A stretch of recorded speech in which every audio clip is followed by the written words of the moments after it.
ہوا میں سردی کا ہلکا سا احساس تھا اور شام کی روشنی دھیرے دھیرے ماند پڑ رہی تھی۔ کراچی کے ایک بڑے بازار میں لوگوں کا ہجوم تھا، ہر طرف شور اور گہما گہمی تھی۔ اس بھیڑ میں زینب ایک کتابوں کی دکان کے سامنے کھڑی اپنے پسندیدہ کتاب تلاش کر رہی تھی۔ وہ ایک سادہ سی لڑکی تھی، لیکن اس کے آنکھوں میں ایک عجیب سی چمک تھی، جیسے وہ کسی خواب کی تلاش میں ہو۔ زینب کی زندگی میں ہمیشہ سے کتابیں اس کی بہترین دوست رہی تھی۔ وہ اکثر تنہائی میں ان صفحات میں کھو جاتی جہاں اسے وہ کہانیاں ملتی جو اس کے دل کو سکون بخشتی تھی۔ لیکن آج اس کا دل کچھ بے چین تھا۔ وہ محسوس کر رہی تھی کہ جیسے اس کی زندگی میں کچھ کمی ہے۔ وہ محبت کے تصور سے ہمیشہ دور بھاگتی رہی تھی، لیکن شاید قسمت نے کچھ اور طے کر رکھا تھا۔ دکان میں داخل ہوتے ہی اس کی نظر ایک نوجوان پہ پڑی جو دکان کے کونے میں بیٹھا تھا اور گہری نظروں سے ایک ناول کا مطالعہ کر رہا تھا۔ اس کا نام علی تھا، جو ایک مصنف تھا، مگر ابھی اس کی کتابوں کو وہ شہرت نہیں ملی تھی جو اس کی وہ امید رکھتا تھا۔ علی کی زندگی بھی زینب کی طرح تنہائی میں گزری تھی۔ وہ بھی اپنی کہانیوں میں کھویا رہتا تھا۔ دونوں کی نظر ایک دوسرے پہ پڑی اور ایک لمحے کے لیے وقت جیسے تھم سا گیا۔ علی کی آنکھوں میں وہ گہرائی تھی جسے زینب نے پہلے کبھی نہیں دیکھا تھا۔ وہ دونوں کچھ پل کے لیے ایک دوسرے کو دیکھتے رہے، جیسے ان کے دلوں نے ایک دوسرے کو پہچان لیا ہو۔ چند دن بعد علی اور زینب کا دوبارہ آمنا سامنا ہوا، اور اس بار علی نے ہمت کر کے زینب سے بات کی۔ آپ کو بھی کتابیں پسند ہیں؟ علی نے مسکراتے ہوئے پوچھا۔ زینب نے حیران ہو کر کہا، ہاں، کتابیں تو میری زندگی ہیں۔ یہ وہ لمحہ تھا جو دونوں کے درمیان ایک انکہی بات شروع ہو گئی۔ علی اور زینب کا ہر ملنا ایک نئی کہانی کا آغاز ہوتا۔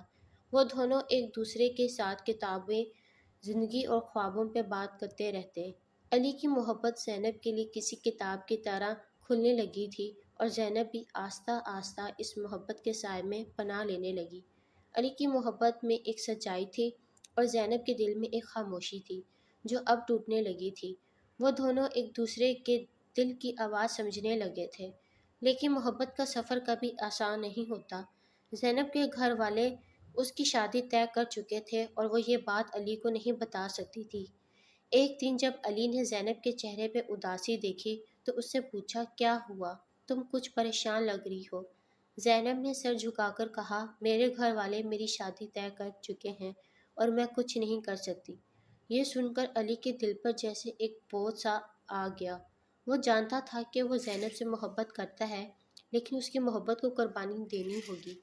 علی نے زینب کی آنکھوں میں دیکھتے ہوئے کہا، اگر تم خوش ہو تو میں تمہیں ہمیشہ کے لیے یاد رکھوں گا، لیکن کبھی تمہاری زندگی میں قدم نہیں رکھوں گا۔ زینب کی آنکھوں میں آنسو تھے، لیکن وہ جانتی تھی کہ علی کی محبت اس کے لیے سچی تھی۔ وہ ایک دوسرے کے قریب تھے، لیکن تقدیر نے ان کے درمیان ایک دیوار کھڑی کر دی تھی۔ وقت گزرتا گیا اور زینب کی شادی ہوگی، لیکن اس کے دل میں علی کی محبت کی جگہ ہمیشہ محفوظ رہی۔ علی نے اپنے دل کی تکلیف کو اپنی کہانیوں میں پرو دیا، اور اس کی کتابیں مشہور ہونے لگیں۔ اس کی تحریروں میں وہ درد تھا جو اس نے زینب کی محبت میں محسوس کیا تھا۔ سالوں بعد زینب نے علی کی ایک کتاب دیکھی جس کا عنوان تھا محبت کے رنگ۔ یہ کہانی ان دونوں کی محبت کی کہانی تھی۔ زینب نے کتاب کو پڑھتے ہوئے آنسو بہائے، لیکن اس کے دل میں ایک سکون بھی تھا کہ علی نے اس کی محبت کو ہمیشہ یاد رکھا۔ محبت کبھی کبھی حاصل نہیں ہوتی، لیکن اس کا اثر ہمیشہ دلوں میں زندہ رہتا ہے۔